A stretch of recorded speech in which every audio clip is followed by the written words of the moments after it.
안녕하세요. 조대현입니다. 오늘은 드디어 뭘 하나 달았죠.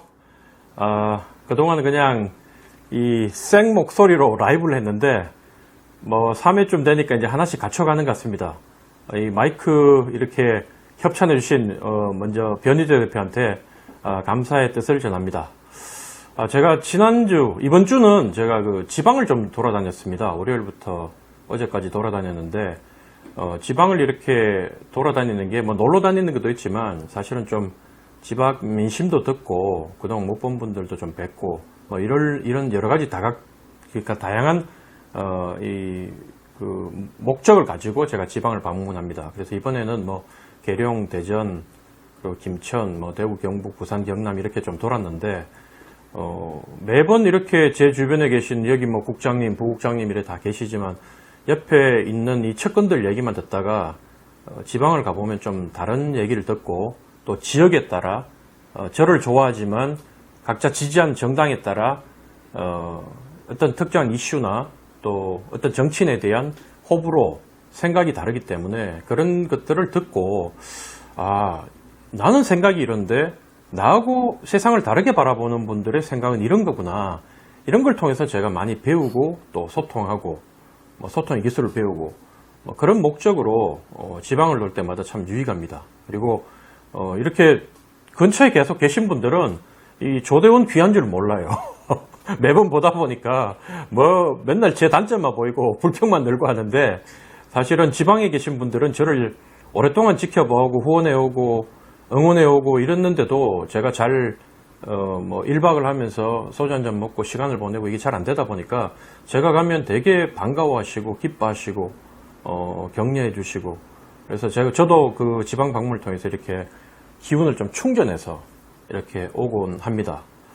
제가 이번에 내려가 보니까 또 어제 김포공항이 딱 떨어져서 이렇게 보니까 계속 하는 게 전부 다 대장동, 화천대유, 천하동인 이런 거예요. 사실 그런 거 말고 좀 다른 걸 하고 싶은데 워낙 이번 주 이슈가 이게 강하다 보니 저도 피해가지는 못할 것 같고요. 그래서 거기에 대해서 오늘 방송을 좀 하려고 합니다. 저는 기존에 여야 패널들이 가서 이재명이 잘했다, 못했다, 국민의힘 관계자들이 나와서 곽상도가 잘했느니 뭘 잘못했느냐, 밝혀진 게 있느냐, 그게 법적으로 틀렸느냐, 지금 지도부도 그걸 놓고 싸우고 이러는데, 저는 거기를 좀 그런 그 지엽적인, 말초적인 내용에서 조금 벗어나서 좀 다른 각도로 이 문제를 접근해 보고자 합니다. 제가 지방을 이번에 내려갔더니만 내년 지방선거 있죠. 대통령 선거는 3월 9일에 있고, 그 지방선거가 6월 1일에 있다 보니까 지방에 계신 분들은 대통령 선거 못지않게 자기 지역의 단체장이 누가 되느냐, 또 누굴 통해서 공천을 받아서 지방의회에 진입을 하느냐, 여기도 상당히 관심이 많으셨어요.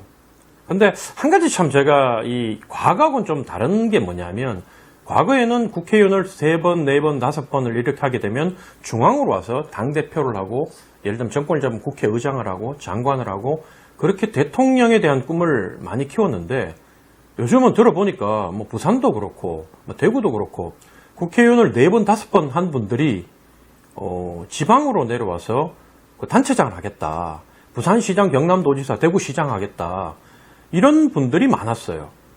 제가 왜 그런가 생각을 해보니까 일단은 여러 가지 이유가 있겠지만 첫째는 지방의 지역구를 갖고 있는 국회의원들이 이제는 중앙에서 큰 꿈을 꾸기에는 자기의 역량이 한계가 있다는 것을 이제 우리 당 같은 경우 당대표 선거나 이런 선거를 통해서 한계를 많이 발견을 하고 지방으로 내려가는 것 같습니다. 저도 느끼지만 사실 우리 당 같은 경우에 대구, 경북, 심지어 부산, 경남까지도 그 지역이 어렵다고 그러지만 자기들한테 물어보면 되게 어렵다 그래요, 거기도. 근데 따져보면 우리 일산이나 이런 수도권의 험지하고 비교해보면 사실은 그냥 날로 먹는 거거든요. 거의 비례대표 먹는 것처럼 먹어요. 그러다 보니까 그분들이 그 지역에서 공천받는 데만 오로지 특화돼 있지 어떻게 전국적인 건물로 성장하느냐, 자기 역량을 개발하고 또 이 수도권의 유력 정치인들하고 경쟁해서 대권 후보로 발돋움하고 이런 거에 대한 한계를 많이 노출하고 그걸 인식을 하다 보니까 이럴 것 같으면 차라리 지방으로 내려가서 지방자치단체장이라도 도전해봐야 되겠다.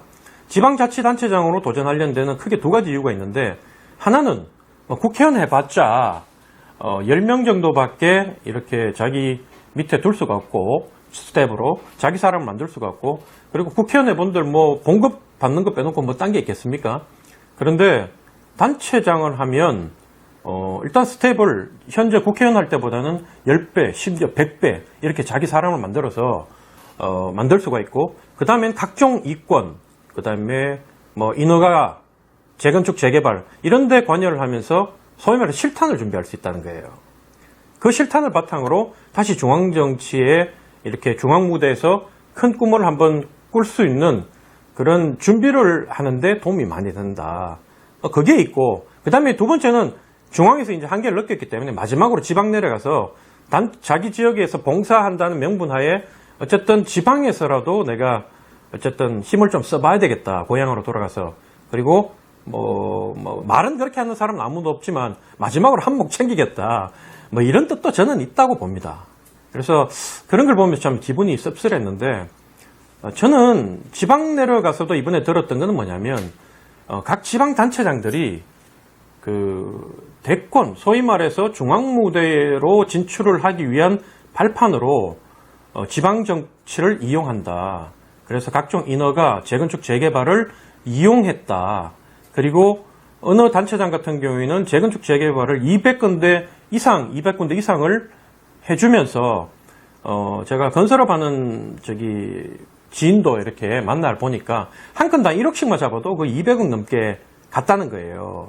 그게 그동안의 관행이었고, 그 관행이 밝혀지진 않지만 이제 점점 사회가 투명해지다 보니까 대놓고는 안 하죠. 더 철저하게 이렇게 물밑으로 가라앉아서 철두철미하게 한다. 저는 이런 얘기도 많이 들었습니다. 그런 관점에서 지금 대장동 건하고 이렇게 해보면, 이거는 구조적인 문제다. 이재명 한 명을 잡고 안 잡고, 이재명이 했고 안 했고를 떠나서 저는 이 구조적인 문제에서 누구도 자유로울 수가 없다.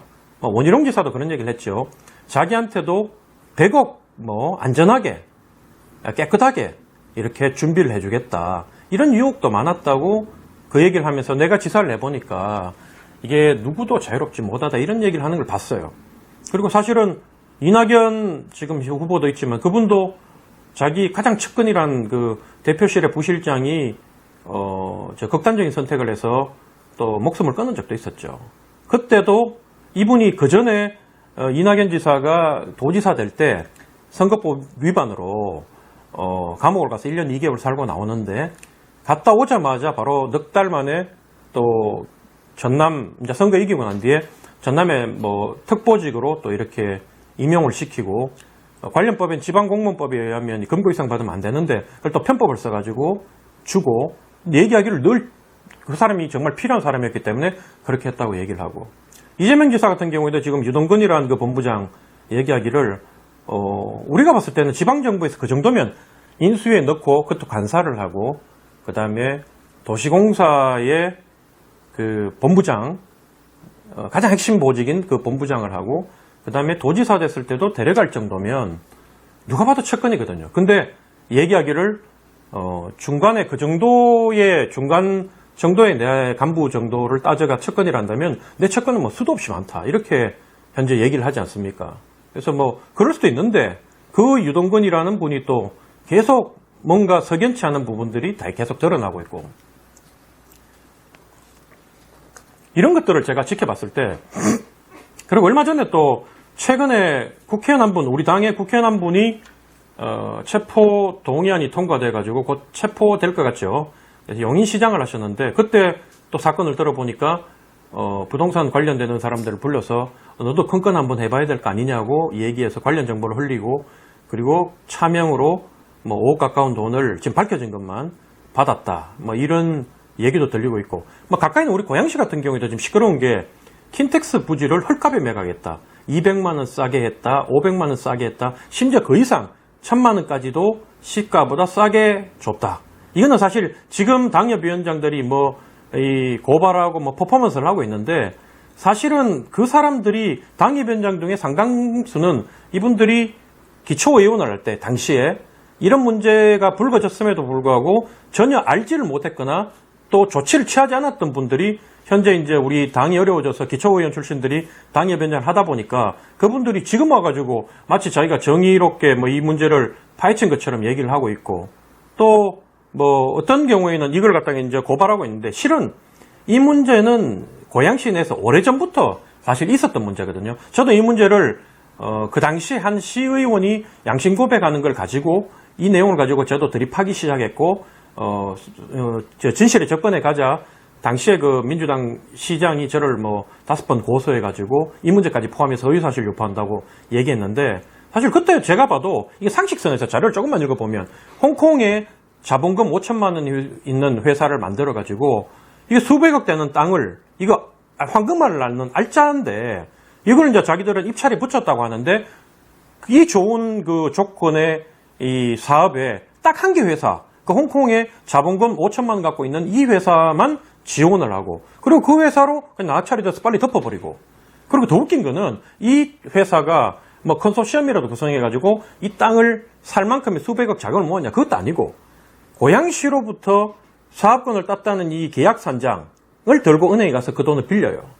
근데 더 웃긴 거는 제가 가장 주목했던 부분은 뭐냐면 그때도 그 나오는 내용이 뭐냐면 만약에 이 사업이 실패하면 고양시에서 이 그 사업에 대한 각종 손해를 배상하겠다, 보상하겠다, 뭐 정확한 용어를 모르겠는데 이 부분에 대해서 다 물어주겠다는 그 내용까지 이건 특혜를 얹어준 거죠.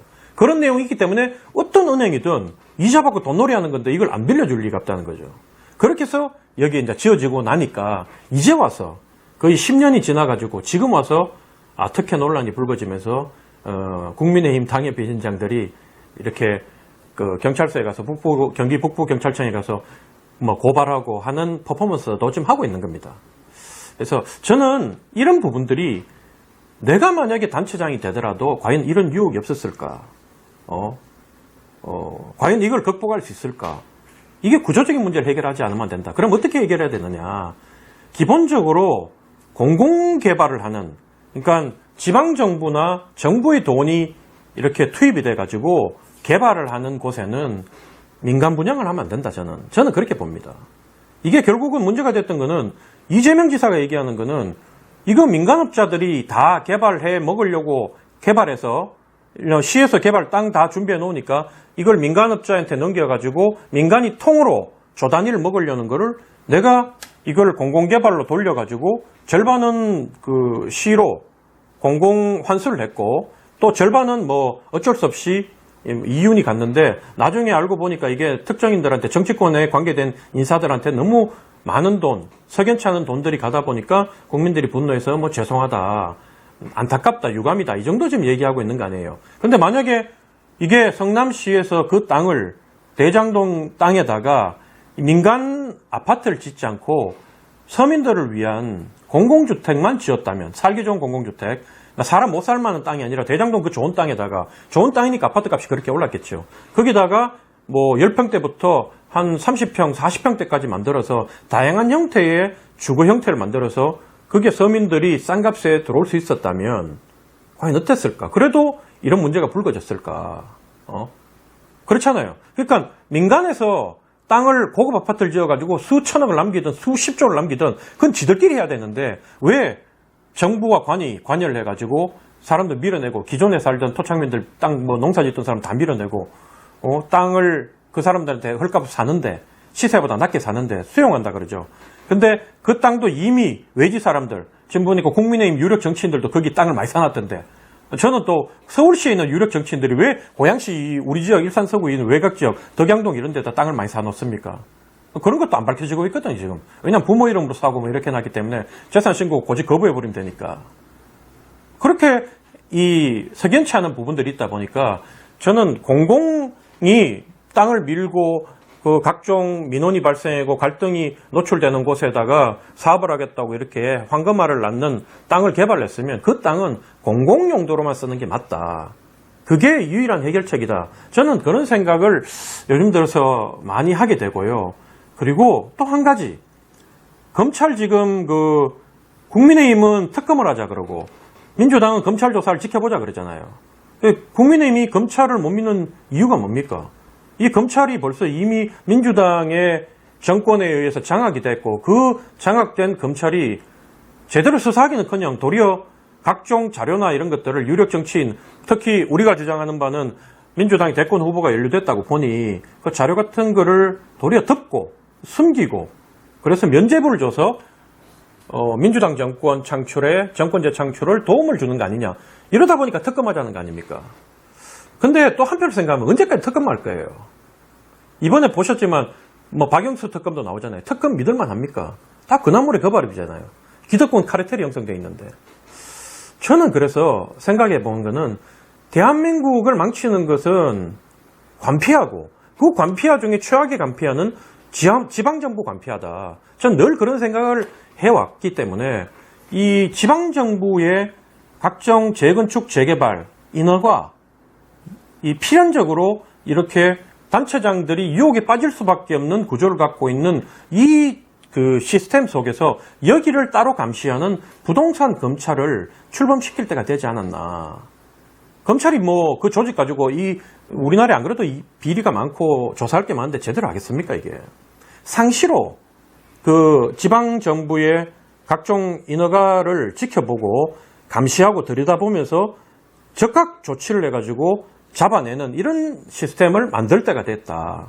그걸 만들게 되면 지금과 같이 망국적인 지방정부의 비리, 각종 부동산에 얽힌 비리가 조금은 많이 줄어들고 궁극적으로 서민들이 이런 일이 있을 때마다 삶의 의욕이 빠지고 오늘 제 페이스북에도 어떤 분이 댓글 달았던데 자기는 30년 동안 건설업체에 있으면서 일을 했는데 자기 퇴직금이 3억이 안 된다고 하셨거든요. 그러니까 50억 퇴직금이라고 얘기하면서 뭐 산재라고 얘기하는 부분에 대해서도 분노하는 거예요. 산재 50억 주는 대한민국 사례 있었습니까, 이거? 그래서 저는 뭐 오늘 여러 가지 좀 이렇게 여러 군데를 건드렸지만 궁극적으로 공공개발하는 이 부동산은 공공이 개발한 부동산 그 택지에는 공공재를 만드는 게 맞다. 공원을 만들든 공공을 위한 국민 전체 지방 정부에 소속돼 있는 주민 전체를 위한 시설을 만드는 게 맞다고 보고 또 그걸 위해서 지금 현재와 같이 각종 구린내가 넘치는 그리고 오죽하면 정치인들이 지방정부를 자치단체를 통해서 실탄을 준비해가지고 차후에 더 큰 선거를 준비한다는 이런 의혹이 끊이지 않는 이 시스템을 막기 위해서도 부동산 검찰 상시 기구를 만들 필요가 있다. 저는 그런 말씀을 좀 드리고 싶습니다. 뭐 여러 가지로 여러분 요즘 참 뉴스마다 들려오는 그 소식이 또 정치인들의 행태를 보면 참 짜증나고 힘이 들지만 그래도 뭐 어쩌겠습니까? 그런 정치인들이 이 나라를 이끌어온 게 아니라 여러분들이 묵묵하게 자기 자리를 지키시면서 포기하지 않고 지금까지 살아오신 여러분들이 이 나라를 이끌어오신 주인공들이기 때문에 주인이기 때문에 주인이 포기를 해서는 안 되지 않겠습니까? 그래서 여러분 뭐 힘드시겠지만 또 짜증나겠지만 포기하지 않고 이 대선 국면 잘 지켜보시고 다들 부족해 보이지만 그래도 조금이라도 나은 쪽을 선택해서 손을 들어주시고 또 끊임없이 질책하고 비판하고 또 참여하고 이런 활동을 멈추시지 않는 우리 국민들 되셨으면 좋겠습니다. 그리고 월요일 날 우리 대체휴일이죠. 어쨌든 대체휴일까지 포함해서 사흘 연휴 즐겁게 보내시길 바라겠습니다. 여러분 고맙습니다.